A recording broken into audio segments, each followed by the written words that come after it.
Republic ಕನ್ನಡದ ಮಹಾಭಾರತ ಚರ್ಚಾ ಕಾರ್ಯಕ್ರಮದ ಜನಾಭಿಪ್ರಾಯ ವೇದಿಕೆ ನಿಮಗಾಗಿ ಮುಕ್ತವಿದೆ. ಸ್ಕ್ರೀನ್ನ ಕೆಳಭಾಗದಲ್ಲಿ ತೋರಿಸಲಾಗಿರುವ ದೂರವಾಣಿ ಸಂಖ್ಯೆಗಳು, ವಾಟ್ಸ್ಆಪ್ ಹಾಗೆ ಎಕ್ಸ್ ಖಾತೆಯ ಮೂಲಕ ನೀವು ಚರ್ಚೆಯಲ್ಲಿ ಭಾಗಿಯಾಗಬಹುದು.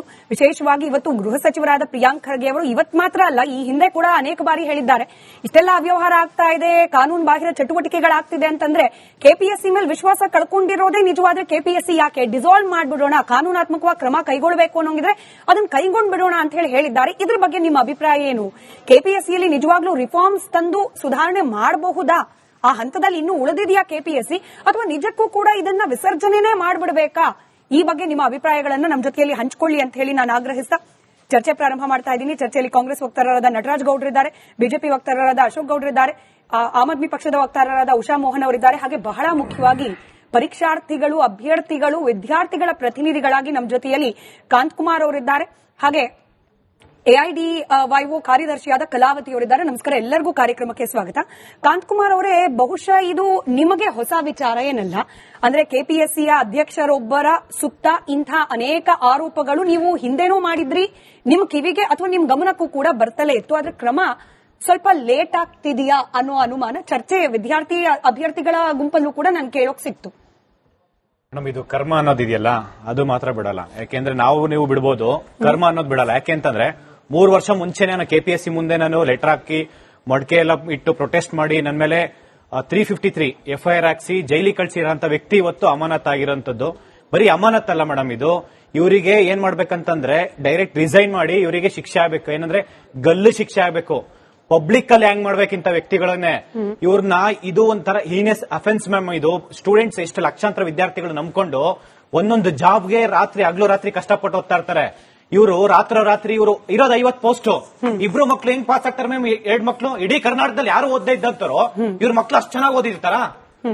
ಇರೋದು 50 ಪೋಸ್ಟ್ ಇಂಡಸ್ಟ್ರಿಯಲ್ ಎಕ್ಸ್ಟೆನ್ಷನ್ ಆಫೀಸರ್, ಅದ್ರಲ್ಲಿ ಇವರಿಬ್ರು ಪಾಸ್ ಆಗ್ತಾರೆ ಅಂತಂದ್ರೆ ಈ ಹಿಂದೆ ಪ್ರತಿಯೊಂದು ಎಕ್ಸಾಮ್ಸ್ ಅಲ್ಲೂ ಮಿನಿಮಮ್ 80% ಇವ್ರು ಕರಪ್ಷನ್ ಮಾಡಿದಾರೆ ಮ್ಯಾಮ್. ಇವ್ರ ಅವಧಿಯಲ್ಲಿ ಎಷ್ಟು ನೋಟಿಫಿಕೇಶನ್ ಆಗಿದೆ ಅಷ್ಟು 80% ಇವರು ಲಕ್ಷ ಅಂದ್ರೆ ಕೋಟಿ ಮಾರ್ಕೊಂಡಿದ್ದಾರೆ. ಇವ್ರ ಲ್ಯಾಂಡ್ ಎಷ್ಟಿದೆ ಅಂದ್ರೆ 125 ಎಕರೆ. ನಾನು ಪಾಣಿ ತೆಗೆದು ಕೊಟ್ಟಿದ್ದೀನಿ ಗವರ್ನರ್ಗೆ. 125 ಎಕರೆ ಜಮೀನು ವೆರಿ ರೀಸೆಂಟ್ ಆಗಿ ತಗೊಂಡಿರೋದು ಈ ವ್ಯಕ್ತಿ. ಇಡೀ ಇನ್ನೊಂದು ಬೋರ್ಡ್ ಅವರು ಹೋಗಿ ನಾನು ಮತ್ತೊಮ್ಮೆ ಹೇಳ್ತೀನಿ, ಇದು ಯಾವುದೋ ಒಬ್ಬ ವ್ಯಕ್ತಿ ಒಬ್ಬ ಅಧಿಕಾರಿಯ ವಿರುದ್ಧವಲ್ಲ, ಇಡೀ ಸಿಸ್ಟಮ್ ಅಲ್ಲಿ ಏನೇನು ಲೂಪ್ ಹೋಲ್ಗಳಿದೆ ಅದ್ರ ಬಗ್ಗೆ ನಾವು ಚರ್ಚೆ ಮಾಡ್ತಾ ಇದೀವಿ. ನೀವು ಹೇಳಿದ್ರಿ ಅವ್ರ ಆಸ್ತಿ ಇತ್ತೀಚೆಗೆ ತಗೊಂಡಿದ್ದು ಅಂತ ಹೇಳಿ, ಬಟ್ ವೆರಿ ರೀಸೆಂಟ್ಲಿ ಅವರು ಹೋಗಿಟ್ರು ಗವರ್ನರ್ ಮುಂದೆ. ಕೆಪಿಎಸ್ಸಿ ಅಧ್ಯಕ್ಷರಾಗಿದ್ದವರು ಶಿವಶಂಕರಪ್ಪನವರು ಹೋಗಿಟ್ರು ಗವರ್ನರ್ ಮುಂದೆ, ನನ್ನ ಆಸ್ತಿ ಎಷ್ಟಿದೆ ನೋಡ್ಕೊಳ್ಳಿ ಸ್ವಾಮಿ, ನನ್ ತಪ್ಪಿದ್ರೆ ನೀವೇ ಶಿಕ್ಷೆ ತಗೊಳ್ಳಿ, ಪ್ರಕಟಿಸಿ ಅಂತ. ಅದು ಆ ರೀತಿ ಶಿಕ್ಷೆ ಕೊಡಕ್ಕಾಗಲ್ಲ ಅಂತಾನೆ ಇವತ್ತು ಅವರು ಮಕ್ಕಳಿಗೆ ಜಾಬ್ ತಗೊಂಡಿದ್ದಾರೆ ಅಂತ ಹೇಳ್ಬಿಟ್ಟು ಆಸ್ ಎ ಕೆಪಿಎಸ್ಸಿ ರೂಲ್ಸ್ ಅಲ್ಲಿ ಆಸ್ ಪರ್ ಆರ್ಟಿಕಲ್ ಕಾನ್ಸ್ಟಿಟ್ಯೂಷನ್ ಪ್ರಕಾರ ಅವ್ರನ್ನ ಸ್ವಂತ ಮಗಳನ್ನ ಏನಂದ್ರೆ 40 ಲಕ್ಷ ಮೇಲೆ ಅವ್ರದ್ದು ಆದಾಯ ಇದೆ ಪರ್ 1 ಇಯರ್ಗೆ. ಬರೀ 40,000 ಇನ್ಕಮ್ ಕ್ಯಾಸ್ಟ್. ನನ್ನ ಹತ್ರ ಇದೆ ಡಾಕ್ಯುಮೆಂಟ್ಸ್.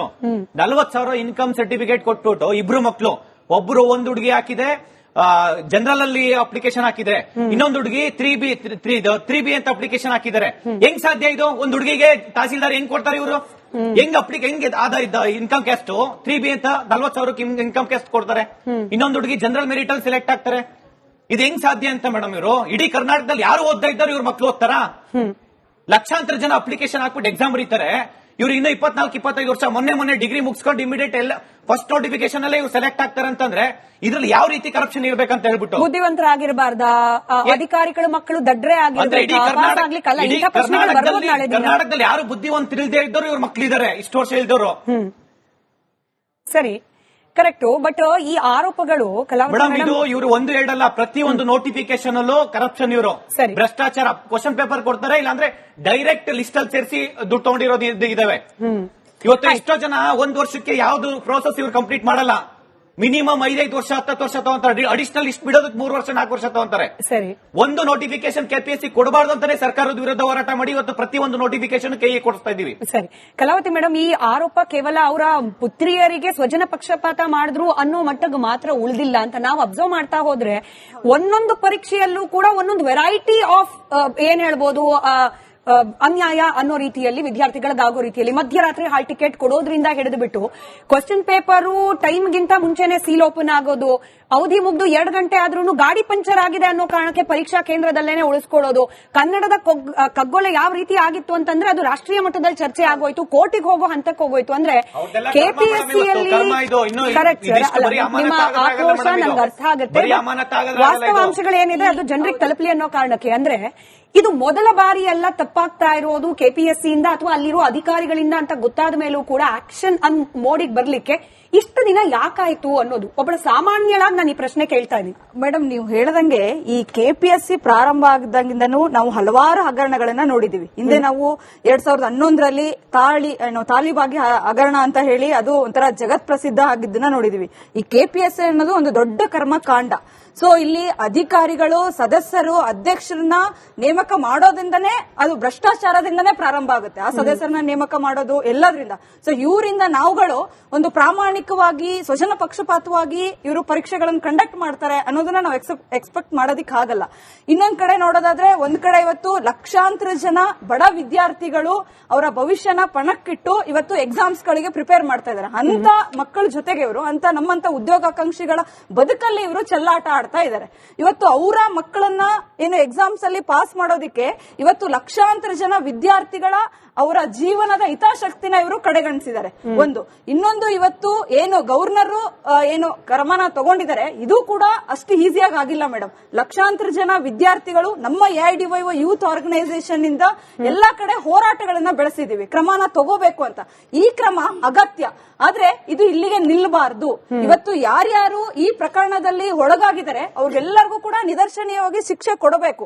ಆಗ ಮಾತ್ರ ಈ ವ್ಯವಸ್ಥೆಯಲ್ಲಿ ಒಂದು ಬದಲಾವಣೆ, ಭರವಸೆ ಅನ್ನೋದನ್ನ ನಾವು ಬೆಳೆಸೋದಕ್ಕಾಗದು. ಇಲ್ಲ ಅಂತಂದ್ರೆ ನಾವು ಈ ಕೆಪಿಎಸ್ಸಿ ಇಂದ ಯಾವುದೇ ರೀತಿಯ ಒಂದು ಪಾರದರ್ಶಕವಾಗಿ ಎಕ್ಸಾಮ್ಸ್ ಅನ್ನ ಕಂಡಕ್ಟ್ ಮಾಡ್ತಾರೆ, ನಮ್ಮ ಭವಿಷ್ಯನ ಇವರು ಬೆಳಗ್ತಾರೆ ಅನ್ನೋ ಯಾವ ಭರವಸೆನೂ ಕೂಡ ನಮ್ಮ ಉದ್ಯೋಗಾಕಾಂಕ್ಷಿಗಳಿಗಂತೂ ಇಲ್ಲ. ಸೊ ಹಾಗಾಗಿ ನಮಗನ್ಸೋದು ಇಲ್ಲಿ ನಾವುಗಳು, ನಾಡಿನ ಯುವ ಜನತೆ ಒಗ್ಗಟ್ಟಾಗಬೇಕು. ಪ್ರತಿ ಸರಿ ಇಂಥ ಅನ್ಯಾಯಗಳಾದಾಗ ನಾವು ಧ್ವನಿ ಎತ್ತಬೇಕು ಇದ್ರ ವಿರುದ್ಧ ಅಂತ ಅನ್ಸುತ್ತೆ. ಸರಿ ಉಷಾ ಮೇಡಮ್, ಲೋಕಸೇವೆ ಅಂತ ಹೇಳಿ ಬರುತ್ತೆ ಕೆಪಿಎಸ್ಸಿಯ ಕನ್ನಡದ ಫುಲ್ ಫಾರ್ಮ್ ನಾವು ತಗೊಂಡ್ರೆ ಲೋಕಸೇವೆ ಇಲ್ಲಿ ಎಲ್ಲಿ ಉಳಿದಿದೆ ಕೆಪಿಎಸ್ಸಿಯಲ್ಲಿ ಲೋಕಸೇವೆ ಅಂತ ಹೇಳಿ. ಇಲ್ಲಿ ಇರುವ ಕೆಲ ಅಧಿಕಾರಿಗಳ ಸ್ವಸೇವೆ ಆಗ್ತಾ ಇದೆ, ಅವರ ಕುಟುಂಬಸ್ಥರ ಸೇವೆ ಆಗ್ತಾ ಇದೆ. ಬಹುಶಃ ಈ ಅಧಿಕಾರಿಗಳಿಗೆ ಶ್ರೀರಕ್ಷೆಯಾಗಿ ನಿಂತಿರುವ ಪೊಲಿಟಿಷಿಯನ್ಸ್, ನಾನು ಪಕ್ಷಾತೀತವಾಗಿ ಹೇಳ್ತಾ ಇದ್ದೀನಿ, ಯಾಕಂದ್ರೆ ಅವರ ಶ್ರೀರಕ್ಷೆ ಇಲ್ಲದಲ್ಲೇ ಇಷ್ಟು ಮಟ್ಟಿಗೆ ಭ್ರಷ್ಟಾಚಾರ, ಅನ್ಯಾಯ ಮಾಡ್ಲಿಕ್ಕೆ ಸಾಧ್ಯ ಇಲ್ಲ. ಅವರ ಸೇವೆ ಆಗ್ತಾ ಇದೆ. ಬಹುಶಃ ಹೆಸರು ಕೂಡ ಚೇಂಜ್ ಮಾಡಬೇಕಂತ, ಲೋಕಸೇವೆ ಬದಲಿಗೆ ಕೆಲ ಅಧಿಕಾರಿಗಳ ಹಾಗೆ ಅವರ ಶ್ರೀರಕ್ಷೆ ಕೊಡುವವರ ಸೇವಾ ಇಲಾಖೆ ಅಥವಾ ಆಯೋಗ ಅಂತ ಚೇಂಜ್ ಮಾಡ್ಬೇಕಂತ. ಖಂಡಿತ ಸ್ಮಿತಾ, ಇವತ್ತಿನ ಈ ಒಂದು ಏನು ಪಾಪ ಸರ್ಕಾರಿ ಕೆಲಸಗಳಿಗೋಸ್ಕರ ಆ ಒಂದು ಹುದ್ದೆಗಳಿಗೆ ಅನೇಕ ವರ್ಷಗಳಿಂದ ಅವರು ಬಡತನದಿಂದ ಬಂದು ಏನು ಓದಿರ್ತಾರಲ್ಲ, ಅವರ ಒಂದು ಆಕ್ರೋಶ ಇಲ್ಲಿ ಕಾಣಿಸ್ತಾ ಇದೆ ನಿಮಗೆ. ಸೊ 2002ರಲ್ಲೇ ಮಾರ್ಚ್ ಅಲ್ಲಿ ಒಂದು ಸರ್ಕಾರದ ಆದೇಶ ಹೊರಡು ಬೀಳುತ್ತೆ. ಯಾವುದೇ ರೀತಿ ಲೋಕಸೇವೆಯಲ್ಲಿ ಇರುವಂತಹ ಮಕ್ಕಳಿಗೆ ಈ ಒಂದು ಪರೀಕ್ಷಾ ಇದರಲ್ಲಿ ಇಲ್ಲ ಅನ್ನೋದು, ರಿಸರ್ವೇಶನ್ಗಳಿಲ್ಲ ಅಂತ. ಆದ್ರೂ ಕೂಡ ಅದನ್ನ ಇವತ್ತು ಬದಿಗಿಟ್ಟು, ಸರ್ಕಾರದ ಆದೇಶವನ್ನ ಬದಿಗಿಟ್ಟು ಇವತ್ತು ಈ ಸರ್ಕಾರಗಳು ತಮಗೆ ಬೇಕಾದವರನ್ನ ಬಹಳ ಚೆನ್ನಾಗಿ ಸ್ವಜ್ಜನ ಏನ್ ಹೇಳ್ತಾರೆ, ಸ್ವಜ್ಜನ ಪಕ್ಷಪಾತ, ಅವರಿಗೆ ತಮ್ಮ ಹುದ್ದೆಗಳನ್ನ ಕೊಟ್ಟು, ಆ ಹುದ್ದೆಗಳನ್ನ ಕೊಟ್ಟು ಅಲ್ಲೇನಾಗುತ್ತೆ, ಸಿಬ್ಬಂದಿ ಬೇರೂರು ಬಿಡ್ತಾರೆ. ಸಿಬ್ಬಂದಿಗಳ ಬೇರೂರ್ದಾಗ ಏನಾಗುತ್ತೆ, ಯಾವುದೇ ಒಂದು ಪ್ರಯತ್ನ ಅಲ್ಲಿ ಬದಲಾವಣೆ ತರಬೇಕು ಅಥವಾ ಈ ನೇಮಕಾತಿಗಳು ಬರಬೇಕು ಅಂತ ಅಂದಾಗ ಅವ್ರ ಮಾತುಗಳು ಕೇಳೋರಿಲ್ಲ. ಯಾಕೆ ಅಂತ ಹೇಳಿದ್ರೆ ಅಗೇನ್ ಪೊಲಿಟಿಷಿಯನ್ಸ್ ವಿಲ್ ಇನ್ವಾಲ್ವ್. ಅವ್ರು ಕೇಳಬೇಕಾಗಿರೋದು ಪೊಲಿಟಿಷಿಯನ್ ಮಾತುಗಳಾಗುತ್ತೆ. ಆಗ ಏನಾಗ್ತದೆ, ಅನಿವಾರ್ಯತೆ ಇಲ್ದೇರ ಅವ್ರು ಎದುರುತ್ತರ ಕೊಟ್ಟು, ಅವ್ರದ್ದೇನಾಗುತ್ತೆ, ಎದುರುತ್ತರ ಕೊಟ್ಟಾಗ